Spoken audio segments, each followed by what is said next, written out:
आपने oxidation number पूरा निकालना सीख ही गए होंगे, इसलिए ऑक्सीडेशन नंबर मेथड हमें आसान लगता है, लेकिन एनालिटिकल मेथड से भी हम सॉल्व कर सकते हैं। पहले ऑक्सीडेशन नंबर देखें क्या है। तो मैंने कहा कि ऑक्सीडेशन नंबर मेथड को यूज करने के लिए या इस मेथड से किसी भी रिडक्स रिएक्शन को बैलेंस करने के लिए डिफरेंट स्टेप्स का यूज किया जाता है। वह स्टेप क्या है? तो मैंने कहा स्टेप नंबर 1। स्टेप नंबर 1 कहता है राइट द स्केलेटल इक्वेशन। अब स्केलेटल इक्वेशन क्या है? तो राइट द स्केलेटल इक्वेशन का मतलब ये है कि जो भी क्वेश्चन आपको दिया है, चाहे वह आयनिक फॉर्म में हो, चाहे किस फॉर्म में हो, मॉलिक्यूलर फॉर्म में हो, तो उस रिएक्शन को हमें एडजस्ट क्या कर लेना, कॉपी कर लेना है। जो दिया है वही क्या कर लेना है, लिख लेना। आयनिक मतलब ये कभी-कभी स्पेसिफिक को माइनस प्लस लगा रहेगा, है ना, कभी कभी कुछ नहीं लगा रहेगा। तो न्यूट्रल जब रहता है तो उसे मॉलिक्यूलर रिएक्शन बोलते हैं, मॉलिक्यूलर रिडक्स। और जब आयनिक में दिया रहा है तो उसे क्या बोलते हैं, आयनिक रिडक्स। ठीक है ना। तो कोई सा भी दिया रहा है आप उसको लिखेंगे और लिखने के बाद आप पहला स्टेप कंप्लीट करेंगे, राइट द स्केलेटल इक्वेशन। दूसरा स्टेप कह रहा है कि indicate the oxidation number and check the change in the oxidation number. कह रहा है कि आप सभी स्पीशीज के ऊपर, सभी स्पीशीज के मतलब अगर हर एक एटम, जैसे मान लो मैंने कहा K2Cr2O7, तो K पर भी ऑक्सीडेशन नंबर लिखो, Cr पे भी नंबर लिखो, O पर भी नंबर लिखो। जिसका नहीं है उसको कैलकुलेट कर लो। कैलकुलेट करने के बाद सब एटम पे क्या कर दो, लाइन से इंडिकेट कर दो। इंडिकेट करने के बाद चेंज देखो कितने का चेंज आ रहा है। तो अब चेंज देखने के बाद मैंने कहा जो चेंज दिखाई दे रहा है वो कितने का चेंज है। कभी कभी रिएक्शन में देखेंगे कि ऑक्सीडेशन होता है तो 1 इलेक्ट्रॉन का लॉस हो रहा है, या हो सकता है 2 इलेक्ट्रॉन का लॉस हो जाए, हो सकता है 3 इलेक्ट्रॉन का लॉस हो सकता है जब गेन हो रहा है तो 6 इलेक्ट्रॉन का गेन हो रहा है, 2 इलेक्ट्रॉन का गेन हो सकता है, 4 इलेक्ट्रॉन का गेन हो रहा है। तो यह जो गेन और लॉस वाला जो चेंज है वही चेंज हमें क्या कर लेना, कैलकुलेट कर लेना है। और कैलकुलेट करने के बाद वो भी पर एटम कैलकुलेट करना है। कभी कभी आप देखेंगे रिएक्टेंट साइड में एक एटम होता है, राइट हैंड साइड में कितने होते हैं, 2 हो जाते हैं। तो ऐसे कंडीशन में हमको पर एटम चेक करना होता है। तो पर एटम जब ऑक्सीडेशन नंबर हम चेक कर लेंगे, उसके बाद उस नंबर को हम क्या करेंगे, सुटेबल नंबर मानेंगे। उस सुटेबल नंबर को यूज करते हुए ऑक्सीडाइजिंग एजेंट और रिड्यूसिंग एजेंट में क्या कर देंगे, मल्टीप्लिकेशन कर देंगे। अब ऑक्सीडाइजिंग एजेंट रिड्यूसिंग एजेंट कैसे निकला? मैंने कहा यदि स्पीशीज लॉस कर रहा है इलेक्ट्रॉन का तो ऑक्सीडेशन हो गया। अगर ऑक्सीडेशन हो गया तो बताइए कौन सा एजेंट हुआ, रिड्यूसिंग एजेंट। अब मैंने कहा मान लीजिए जिसका रिडक्शन हो रहा है वो कौन सा एजेंट बन जाएगा, आपको आप जब दिखा रहा है, प्रश्न दिखा रहा था आपको मिल जा रहा है दोनों ऑक्सीडाइजिंग एजेंट रिड्यूसिंग एजेंट। उसमें उस नंबर का गुणा करिएगा जो रिएक्शन करने के दौरान चेंज दिखाई दे रहा है। ठीक है ना। अब वो गुणा करने के बाद आप देखेंगे कि लगभग सभी एटम क्या हो जाते हैं, बैलेंस हो जाते हैं हाइड्रोजन और ऑक्सीजन को छोड़कर। लेकिन अगर नहीं भी बैलेंस है तो पहले आप चेक कर लीजिए स्टेप नंबर 5 में जाकर कि balance all atoms other than hydrogen and oxygen. Hydrogen और ऑक्सीजन को छोड़कर सभी एटम को चेक कर लीजिए। चेक करने के बाद जहां नंबर कम पड़ रहा है फिर उस नंबर को हम क्या करेंगे, सही करेंगे by multiplying the suitable number. मान लीजिए पहले नंबर कुछ और था और नंबर वेरी कर रहा है, उस नंबर को वहां से हटाइए और उस नंबर का गुणा कर दीजिए जितने का डिफरेंस आ रहा है। और डिफरेंस दोनों हैंड साइड में, right hand side and left hand side, या ये कहिए left hand side to right hand side, दोनों साइड में क्या हो जाए, बराबर हो जाए। जब बराबर हो जाए तब आप सीधा स्विच करिएगा किस पे, हाइड्रोजन और ऑक्सीजन को बैलेंस करने के लिए। कहा जाता है हाइड्रोजन और ऑक्सीजन बैलेंस करना ही थोड़ा टिपिकल काम है।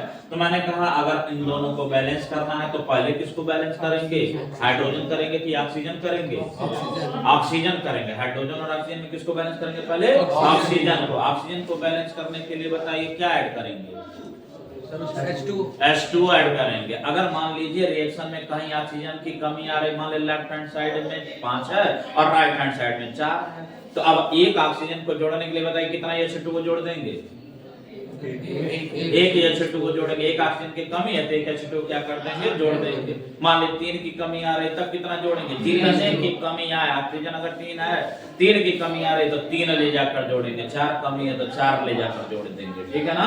अब इसी तरह से ऑक्सीजन क्या हो जाता है, बैलेंस हो जाता है। अब बात आती है किसकी, हाइड्रोजन एटम को बैलेंस करना। अब हाइड्रोजन एटम को बैलेंस करने के लिए सबसे टिपिकल काम कि रिएक्शन पहले पहचानिएगा, एसिडिक रिएक्शन है कि बेसिक। एसिडिक मीडियम में चल रहा है कि बेसिक बेसिक मीडियम में चल रहा है। अगर रिएक्शन एसिडिक मीडियम में चल रहा है तो उसको हाइड्रोजन आयन को बैलेंस करने का केस 1 चलेगा। अगर रिएक्शन हमारा बेसिक मीडियम में चल रहा है तो केस क्या है 2 है। तो मैंने कहा यदि रिएक्शन एसिडिक मीडियम में चलता है तो हाइड्रोजन को बैलेंस करने के लिए डेफिशिएंट साइड में क्या केवल जोड़ देंगे H+ जोड़ देंगे, ठीक है ना। H+ का मतलब क्या होता है, एसिड ही होता है लिविस कॉन्सेप्ट के अकॉर्डिंग या अर्हेनियस के अकॉर्डिंग, तो H+ जोड़ देंगे। लेकिन यदि मान लीजिए बेसिक मीडियम है तब क्या करेंगे, सबसे टिपिकल है बेसिक वाला, जब बेसिक में आप वो बैलेंस करेंगे हाइड्रोजन एटम, तो जितने हाइड्रोजन की कमी हो, जितने हाइड्रोजन की कमी हो उतने नंबर में क्या जोड़ेंगे H2O जोड़ेंगे,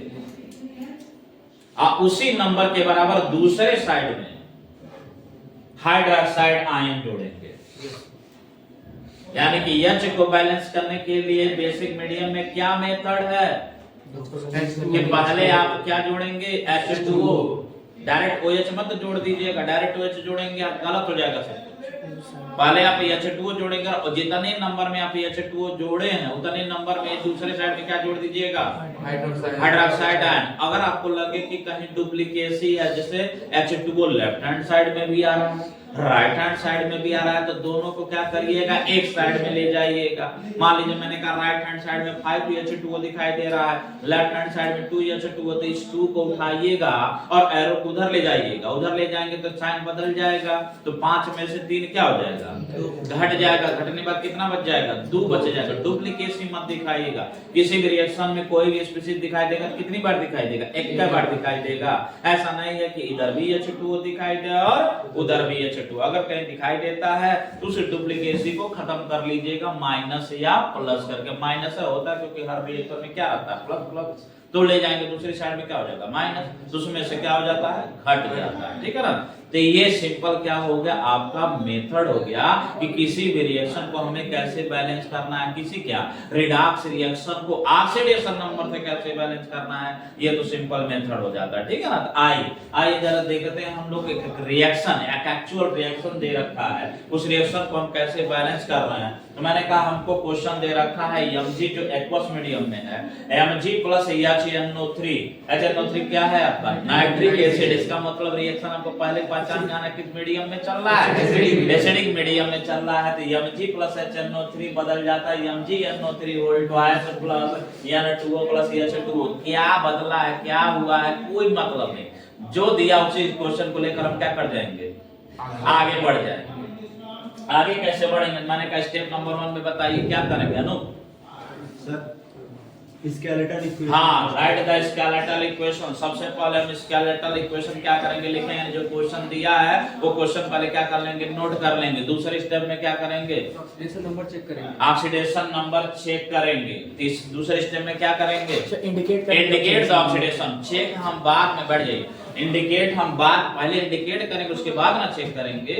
इंडिकेट करने के लिए हो सकता कहीं पे हुआ, हो सकता कहीं पर ना हो। तो मैंने कहा चलिए या तो हमें दिखाई रखता ही नहीं है तो हमें सब आइटम पे लिख लेना है। तो मैंने स्टेप नंबर 2 में सबका क्या लिख लिया ऑक्सीडेशन नंबर। जैसे मैंने कहा बताइए Mg किस स्टेट में है, आपसे सॉलिड एलिमेंट्री स्टेट, सॉलिड में ये स्टेट जब वह अकेला, मैंने आपको पहले भी बता रखा कि जब रिएक्शन में कोई एक स्पीशीज हो है ना, खासकर मेटल अगर अकेला तो कौन सा स्टेट है एलिमेंट्री, और एलिमेंट्री में ऑक्सीडेशन नंबर कितना होता है 0 होता है। तो Mg का 0 हो गया। ये HNO3 है ना, एक से ज्यादा है उसमें एटम्स हैं, आप निकाल लीजिए। नियम से आपका H का +1 हो गया, ऑक्सीजन का -2 का निकाल सकते हैं, इधर भी आप निकाल दिए। तो सब पे ऑक्सीडेशन नंबर हमने निकाल दिया। निकालने के बाद हमने देखा Mg को, जब Mg से मैंने चेक किया तो देख रहे हैं 0 से +2 में कन्वर्ट हो रहा है। तो 0 से 2 में कन्वर्ट होने का क्या मतलब है, लॉस हो रहा है। इलेक्ट्रॉन का क्या हो रहा है लॉस हो रहा है। तो लॉस जो देखेंगे पर एटम से देखेंगे तो Mg के एक एटम के द्वारा जब Mg बता कितने इलेक्ट्रॉन का लॉस कर रहा है 2 इलेक्ट्रॉन का। मैंने लिखा लॉस ऑफ 2 इलेक्ट्रॉन, और लॉस ऑफ 2 इलेक्ट्रॉन मतलब क्या हो गया ऑक्सीडेशन। सिमिलरली यहां से देख रहे हैं नाइट्रोजन पर +5 और नाइट्रोजन पर यहां कितना है +1 है। तो कितने का चेंज दिखाई दे रहा है 4 का चेंज दिखाई दे रहा है। ये ना 4 इलेक्ट्रॉन, ये रिडक्शन हो गया। मैंने कहा यदि यह ऑक्सीडेशन है या ऑक्सीडेशन है तो ये कौन सा एजेंट हो गया रिड्यूसिंग एजेंट, और यह रिडक्शन है तो कौन सा एजेंट हो गया ऑक्सीडाइजिंग एजेंट। अब ये नंबर भी मिल गया हमको, 2 नंबर मिला, ये 4 नंबर मिला, सूटेबल इंटीजर नंबर मिल गया। मैंने कहा सूटेबल इंटीजर ऑक्सीजन नंबर अगर 2 है तो 2 का गुणा बताइए, यहाँ करेंगे कि इसमें करेंगे? अच्छा ऐसा कहने की जो 2 मिला है ना वो इसमें गुणा होगा, ये जो 4 मिला है उसका गुणा इसमें होगा। तो यही सुटेबल इंटीजर नंबर से क्या कर देना, मल्टीप्लिकेशन कर देना, गुणा कर देना। तो अगले स्टेप में देखिए मैंने क्या कर दिया, गुणा कर दिया। तो ये हो गया। जब इसमें अब यहाँ चेंज कितने का, 2 का, लेकिन 2 से नहीं होगा गुणा, कितने से होगा ये? 4 से। तो 4 4 mg प्लस HNO3 में कितने से गुणा हो गया, 2 से। बस ये गुणा करना, आपको राइट हैंड साइड में कोई गुणा नहीं करना, केवल OA एंड RA में गुणा करना है, ठीक है ना। अब गुणा करते हैं। अब गुणा करने के बाद आप यह चेक करिए लेफ्ट हैंड और राइट हैंड साइड को कि इन हाइड्रोजन और ऑक्सीजन के अलावा सारा एटम बैलेंस है कि नहीं है। तो मैंने कहा कि हमारा mg यहाँ पर 4 और mg कितना है, 1 है, नहीं बैलेंस है। नाइट्रोजन यहाँ कितना है, 2 है, यहाँ कितना दिखाई दे रहा है, 2 है, 2 2 4, यानी कि कोई बैलेंस नहीं है। तो हमें बैलेंस कर लेना है। तो बैलेंस हम अगले स्टेप में क्या कर दिए, 4 mg और यहाँ पर 4 से गुणा कर दिया। यहाँ भी अब देखो के नंबर से गुणा हुआ, और साथ ही साथ जब इसका गुणा हुआ तो नाइट्रोजन इनबैलेंस हो गया। यहाँ पर 2 और 2 से गुणा हो गया 4, टोटल 8, 8 2 10। तो मैंने कहा ये जो 2 HNO3, अब 2 HNO3 नहीं रहेगा, नंबर बढ़ाना है तो इस 2 को हटाएंगे और कितने से गुणा कर देंगे, 10 से गुणा कर देंगे। देखो तो यह 10 से गुणा होने के बाद हाइड्रोजन और ऑक्सीजन को छोड़ दिया जाए तो सभी एटम क्या चुके हैं, बैलेंस। 4 mg है तो 4 mg है, N कितना है, 10 है, तो N भी कितना हो चुका, 10। अब मैंने कहा अब रिएक्शन हमारा एसिडिक मीडियम में चल रहा है। ऑक्सीजन को बैलेंस करने के लिए बताइए कपिल क्या करेंगे, H2 ऐड करेंगे। किधर कम पड़ रहा है H2, हम काउंट करेंगे। यहाँ पर दिखाई दे रहा है 30, यहाँ दिखाई दे रहा है 3 दूना 6, 6 चौक 24, 24 25, 25 26, कितने H2 की कमी है, 4। वो 4 H2 को आप जब जोड़ेंगे तो यह है H2 उसमें जोड़ लीजिएगा तो 4 हो, और ये क्या हो गया, 5 H2 मैंने लिख दिया। मैंने कहा अब हाइड्रोजन को बैलेंस करेंगे। तो हाइड्रोजन को बैलेंस करने के लिए क्या लगाएंगे, H प्लस लगाएंगे, H प्लस लगाएंगे, लेकिन लगाएंगे तब जहाँ नीड पड़ेगी या जहाँ डेफिशिएंट होगा। तो हम देख रहे हैं कि number of hydrogen atom in both side are equal, that's why it does not require the addition of hydrogen ion to the given reaction.